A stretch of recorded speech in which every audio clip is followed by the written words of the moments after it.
Hello children, today we will learn an interesting story in English 1, lesson number 7, The Shoemaker and the Elves. Children, we all know that hard working is very important in our life to attain success, right? But at the same time, we should help the poor and needy people. We should help them by giving them their needs and care. In this lesson, the shoemaker and the elves, we will see how the elves had helped the shoemaker. Okay? So all of you take out your December textbook. I will read the lesson and mark the keywords as well. Children, take page number 40. Lesson number 7, The Shoemaker and the Elves. Once there lived a shoemaker and his wife in a small village. They were very poor. The shoemaker was honest and hardworking, but he did not earn much money. He was so poor that he could not buy enough leather to make shoes. Underline leather. It was difficult for him even to arrange for 2 square meals in a day. One evening, the poor shoemaker found that he had only 1 piece of leather left in his shop. He said to his wife, "We are left with our last piece of leather and I have only enough to make 1 more pair of shoes." Early next morning, the shoemaker went into his shop to begin his work. He wanted to make the shoe as soon as possible so that he could go to the market and sell it. Only then he could buy some more leather for another pair of shoes. But he did not find his last piece of leather. He searched for it everywhere, but there was no sign of it. He was sad, thinking that someone might have stolen even his last piece of leather. He was sitting sadly when suddenly his eyes fell on a pair of fine leather shoes, beautifully made and shining. He was so surprised that at first he could not believe his eyes. He quickly brought his wife and showed her the pair of shoes. She exclaimed, underline, exclaimed, "How beautiful the shoes are! From where did you get them?" "I don't know," said the husband.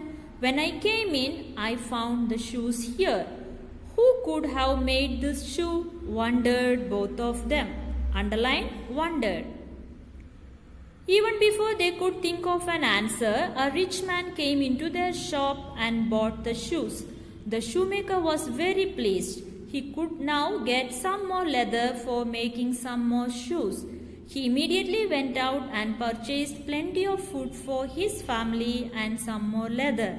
That afternoon, he cut out 2 pairs of shoes and just as before laid all the pieces on the bench so that he could sew them the next day. Then he went upstairs to enjoy a good meal with his family. "Tomorrow I shall make 2 pairs of shoes," he said to his wife as they went to bed. What a wonderful surprise there was for him when he woke up the next morning. "My goodness," he cried, when he found 2 pairs of beautifully finished shoes on his workbench. "Who could make such fine shoes and so quickly?" He put them in his shop window, and before long some wealthy people came in and paid a great deal of money for them. The happy shoemaker went right out and bought even more leather.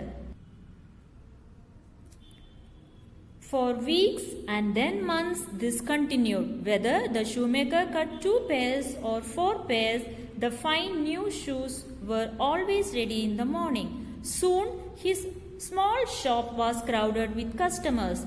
He cut out many types of shoes: stiff boots lined with fur, delicate slippers for dancers, underline delicate, walking shoes for ladies, tiny shoes for children. The little shop prospered as never before, and the shoemaker was soon a rich man himself. His family wanted for nothing. As the shoemaker and his wife sat by the fire one night, he said, "One of these days, I shall have to find out who has been helping us. We could hide behind the cupboard in your workroom," she said. "That way, we could find out just who your helpers are. And that was just what they did. That evening, when the clock struck 12, the shoemaker and his wife heard a noise. Two tiny men with a bag of tools were squeezing, underline squeezing, beneath a crack under the door. They were elves. They worked all night, and by the dawn they had used up all the leather and made a row of bright new shoes on the table. The shoemaker and his wife were thrilled with what they saw. How kind-hearted creatures they are, they exclaimed. Underline here, thrilled. How can we ever repay them for their kindness? Said the honest shoemaker. Didn't you notice that their clothes were torn? Said his wife. Let me sew them a set of clothes each, and you can make some shoes for them. So the shoemaker and his wife worked hard the whole day and stitched 2 new sets of clothes and shoes for the little elves that had helped them. That night they placed the tiny clothes and the shoes on the work table. They also left out a plate of good things to eat and drink.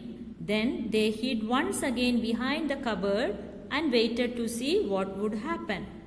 Just as before, the elves came in as the clock struck 12 at midnight. They jumped onto the bench and begin their work. But when they saw all the presents, they began to laugh and shout with joy. They quickly tried on all the clothes and then started having the food and drink. Then they jumped down and danced excitedly around the workroom. As soon as it was dawn, the elves left the shop, still dancing and enjoying. The shoemaker and his wife were also pleased that they made their fairy friends so happy. From that day onwards, the elves did not visit them again. The shoemaker continued to prosper. Underline prosper. And he and his family always remembered the good elves that had helped them during the hard times. Now look at the word bank. Square meals means complete meal. Exclaim, yell. Before long, very soon. Prospered, became wealthy. Crack, broken part here. Thrill, excited. Leather, hide of animal given here. Strike out hide and you write skin. Leather, skin of animal. Wondered, curious to know. Delicate, soft. Squeezing, forcefully. Else means fairy, creature, living thing. Children, I will read the keywords and meanings once again. Listen. First one, leather. L-E-A-T-H-E-R, leather means skin of animal. Next, exclaim. E-X-C-L-A-I-M-E-D, exclaim means yell. Next, wonder. W-O-N-D-E-R-E-D, wonder means curious to know. Next, delicate. D-E-L-I-C-A-T-E, delicate means soft.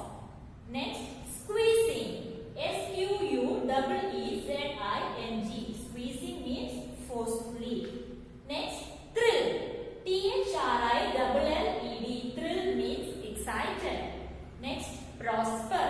P-R-O-S-P-E-R, prosper means become wealthy. Now, I will read and explain. All of you listen carefully.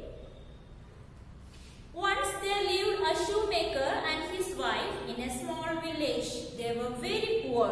The shoemaker was honest and hardworking, but he did not earn much money. He was so poor that he could not buy enough leather to make shoes. It was difficult for him even to arrange for 2 square meals in a day. So once there lived a shoemaker and his wife in a small village. They were very poor, and the shoemaker was honest and hardworking, but also he could not earn much money. He was so poor that he could not buy enough leather to make shoes. So it was difficult for him to have at least 2 complete meals in a day. One evening, the poor shoemaker found that he had only 1 piece of leather left in his shop. He said to his wife, we are left with our last piece of leather and I have only enough to make one more pair of shoes. So one evening, the poor shoemaker found that he had only one piece of leather left in his shop. And he said to his wife that we have left with only one last piece of leather and I can make only one pair of shoes with that leather. And early next morning, the shoemaker went to his shop to begin his work. He wanted to make the shoe as soon as possible so that he could go to the market and sell it. So next day early morning, he went to his shop to start his work. He wanted to make the shoe as soon as possible so that he can go to the market and sell it. Only then he could buy some more leather for another pair of shoes. So after selling the shoes in the market only, he will get some more money to buy some more leather to make a pair of shoes. But he did not find his last piece of leather. He searched for it everywhere, but there was no sign of it. So next day early morning he went to his shop and he looked for his leather, but he could not find it. He searched everywhere, but he couldn't find it. He was sad, thinking that someone might have stolen even his last piece of leather. So he became so sad. He thought that someone would have stolen his last piece of leather. He was sitting sadly when suddenly his eyes fell on a pair of fine leather shoes, beautifully made and shining. So he sat somewhere sadly and suddenly his eyes saw on a pair of fine leather shoes. So he saw a fine pair of shoes kept over there, beautifully made, and it was shining. He was so surprised that at first he could not believe his eyes. He quickly brought his wife and showed her the pair of shoes. She exclaimed, "How beautiful the shoes are! From where did you get them from? Where did you get them?" So when the shoemaker saw the beautiful shoes shining, he was surprised and he could not believe his eyes, and right away he called his wife, and her wife was also surprised to see the pair of shoes, and she said, "How beautiful the shoes are, and from where did you get them?" "I don't know," said the husband. "When I came in, I found the shoes here. Who could have made this shoe?" wondered both of them. So when his wife asked who would have made this pair of shoes, and the shoemaker said, "I don't know. When I came in, I found the shoes here. And who would have made the shoes?" Both of them started wondering who would have done this. Even before they could think of an answer, a rich man came into their shop and bought the shoes. So before they could get an answer, they were sitting and thinking. But at that time, a rich man came to the shop and he purchased that shoes. The shoemaker was very pleased. He could now get some more leather for making some more shoes. So when the rich man purchased the shoes, the shoemaker became so happy. Why? Because he could buy some more leather to make new pair of shoes with that money. He immediately went out and purchased plenty of food for his family and some more leather. That afternoon, he cut out 2 pair of shoes and just as before laid all the pieces on the bench so that he could sew them the next day. Then he went upstairs to enjoy a good meal with his family. So when he got the money, immediately he went to the market to purchase plenty of food, and he purchased some leather also to make shoes. And that afternoon he cut the leather to make 2 pair of shoes, and he kept all those pieces on the bench, and after that he went upstairs to have food with his family. "Tomorrow I shall make 2 pairs of shoes," he said to his wife as they went to bed. And after the food, he said to his wife that tomorrow I'll make 2 pair of shoes. Before they go to bed, he said to his wife. What a wonderful surprise there was for him when he woke up the next morning. My goodness, he cried when he found two pairs of beautifully finished shoes on his workbench. So next day morning when he came back to his shop to make the pair of shoes, he was surprised to see that beautifully finished two pair of shoes was there in his shop. Who could make such fine shoes and so quickly? He put them in his shop window, and before long some wealthy people came in and paid a great deal of money for them. The happy shoemaker went right out and bought even more leather. So when he saw that fine, beautifully made shoes, he was so surprised and he wondered who would have made these shoes so perfectly, so beautifully, so quickly. And what he did, he put them in his shop window, and he didn't take much time.